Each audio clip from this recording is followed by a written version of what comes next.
But back to what I was just talking about a second ago. When you multi-app, you're giving yourself access to more orders across all the different platforms, which makes it so you can be more picky with the orders you're choosing. Ideally, you want to eliminate as many dead miles as you can. And for those of you that don't understand what I mean by that, by dead miles, I mean the miles that you have to drive back to your zone after you drop off an order. You might get yourself an order saying $10 for 4 miles, but in reality, that's really more like $10 for more like 6 miles or 7 miles or maybe even 8 miles. Because if you really think about it, you got to drive all of those miles back that you're driving to the customer to get back to the zone where you're going to receive more orders. When you multi-app, you're able to line up orders back to back to back across all the different platforms. And just like the last 3 or 4 orders I've done, this 2 miles is all going to the restaurant. These quick and easy drop-offs that keep you right in the middle of your zone are the key to making good money while you're doing this. What's going on, y'all? It's your boy Fritz, and I am back with another DoorDash video. In my opinion, today's video is the perfect example of why you should consider multi-apping if you are not already doing so.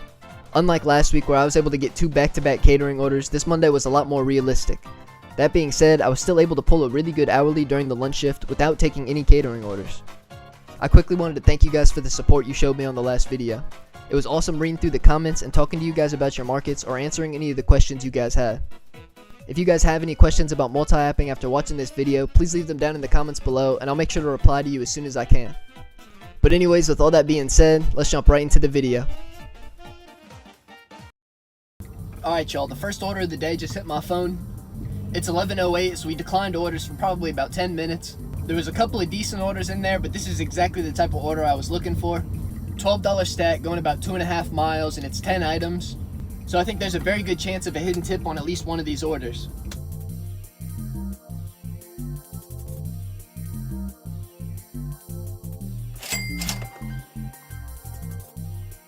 That first order paid $12 alone, and the estimate for this one is also $6, so maybe there's a hidden tip on both. But anyways, we're only 2 minutes away from this drop off, so let's get this done real quick.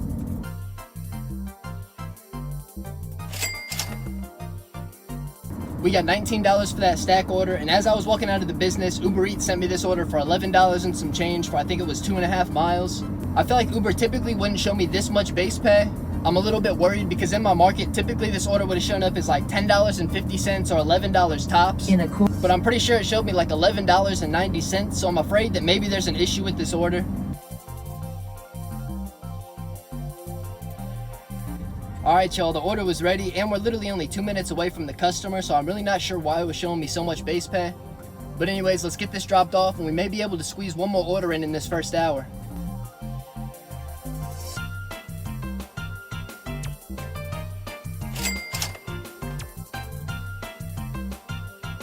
Alright y'all, we're on the way to the drop off for our next order here that was showing me $11 and some change for I believe it was 4 miles.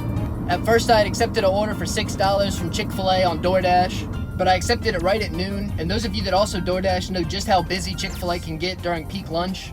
But anyways, I had accepted that order just to keep myself busy, and then as soon as Uber Eats sent me a better order, I canceled that DoorDash one and accepted this one right away. The order was ready and already waiting for me at McAllister's, and now we're only about 5 minutes away from this drop off, so let's get it done.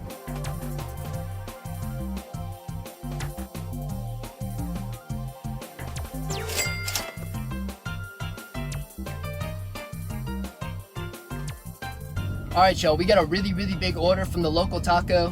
It was showing me $11 and some change for 4 miles, but I was literally at that last drop off when I accepted it. I just drove at least 3 miles to the restaurant, so it's literally going to be about a mile drive to the customer.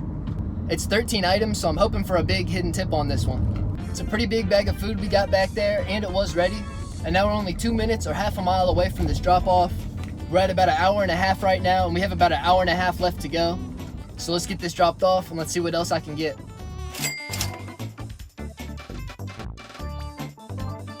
No drop-off action on that last order. At this point, it's honestly rare for me to deliver to a business that I haven't already delivered to before in the past. But that's the first time I'd ever been to that building, and I wanted to make sure I got the order dropped off efficiently. But anyways, we got $1 peak pay on DoorDash right now, and they're blowing my phone up, but they just can't beat these Uber Eats offers. I just got another Uber Eats order showing me $11 for something like 2 miles, and now we're only about 5 minutes away from the pickup. So let's get it done, and let's keep on going.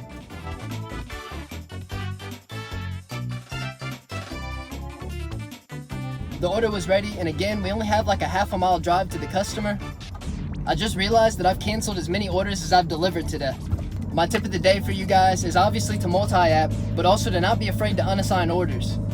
If the order's not ready or you get a better order on another platform, unless you're risking deactivation, in my opinion, I cancel a lot of orders. But anyways, we just pulled up here at the drop off, so let me get this order dropped off real quick.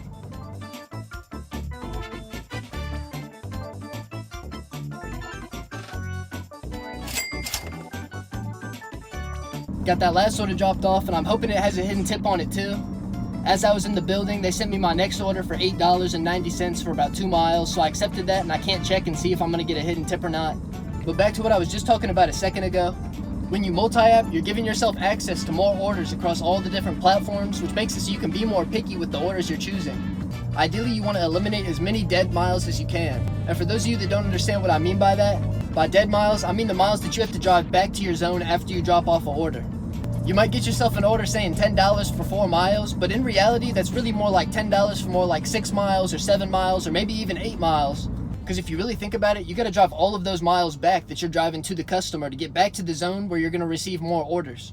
When you multi-app, you're able to line up orders back to back to back across all the different platforms. And just like the last 3 or 4 orders I've done, this 2 miles is all going to the restaurant. I'll screenshot the mileage again after I pick up this order, and I already know it's no more than like half a mile away from the pickup. These quick and easy drop-offs that keep you right in the middle of your zone are the key to making good money while you're doing this.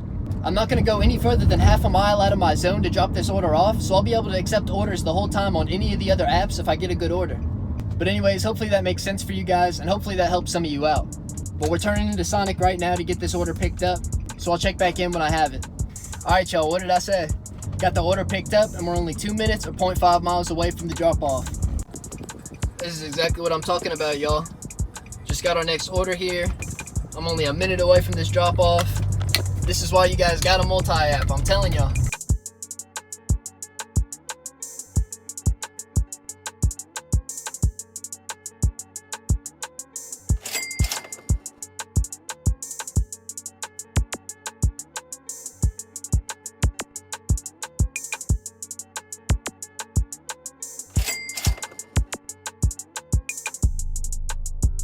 Got our next order here from Chick-fil-A, showing me $9.25 for 5 miles.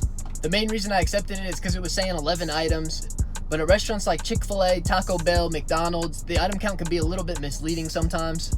Taco Bell is definitely the most misleading, but at Chick-fil-A, 11 items can still be pretty cheap. The subtotal is only $58, but on the bright side, the app said the order is ready for me, so this should be a super quick order. After this order, I should be able to get one more order in before I end my shift. So let's go get this Chick-fil-A picked up. The Chick-fil-A was ready, and now we only got about an 8-minute or 4-mile drive to this customer, so let's get it done.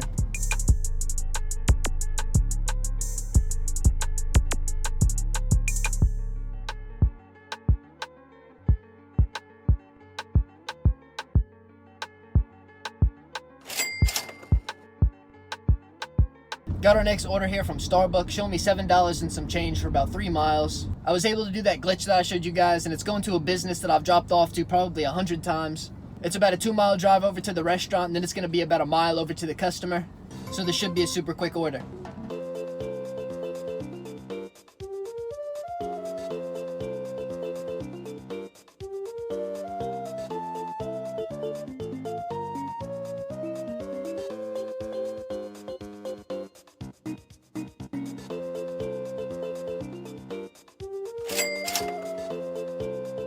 I'm sure that those of you that also do Uber Eats know exactly what I'm talking about, but as I was trying to text the customer to let him know I left it at the front desk, Uber Eats sent me another order. I only got to look at it for a second, but I saw it was $7 and some change for about 4 miles. But again, I was able to do that glitch, and I'll throw up the screenshot on the screen for you guys. And the drop-off location is like a minute away from where I was just dropping off that last order at. I thought that the one I just dropped off was going to be my last order, but then this one came in, and it's not going to take long at all. So I'm going to knock it out real quick, and then I got to go to class. Alright y'all, I said one more order, but it actually turned into a multi-app stack. I'm glad I was able to see the drop-off location for this Uber one, because it actually turns out it's on the exact same road that the DoorDash one I just accepted is going to be on. The DoorDash order is only $5, but I'll throw up my route for you guys. I forget exactly what this first order was, but I think it was something like $7, so add the two together and it's like a $12 stack for 2 miles. So that's a really good order to end on. I picked up at Chick-fil-A, and on my way to that drop-off, I'm going to pick up at Chewy's. Then I'm going to drop off the Uber order first, and then I'm going to complete the DoorDash one, and that's going to be the end of my shift. I still haven't confirmed pickup on this Uber order, but I'm gonna do that as soon as I pick up this Chewy's. And I'll say it one more time. Multi-apping is the key to making consistent money in the gig economy. Alright y'all, we were literally 1 minute late for the DoorDash pickup, so that's perfect. I just swiped to confirm the Uber order and we're about 4 minutes or 1.5 miles away. I marked that the DoorDash order is still being prepared to buy myself a tiny bit more time on the drop-off, but the drop-off's probably gonna be about half a mile away, so let's get these 2 orders knocked out real quick.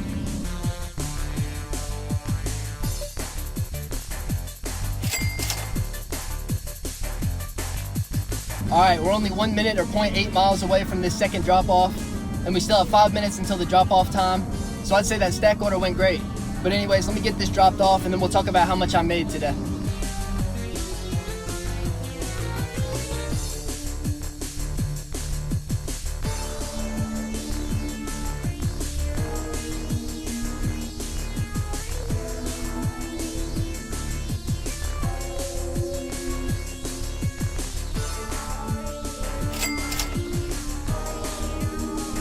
And just like that, we got them both dropped off.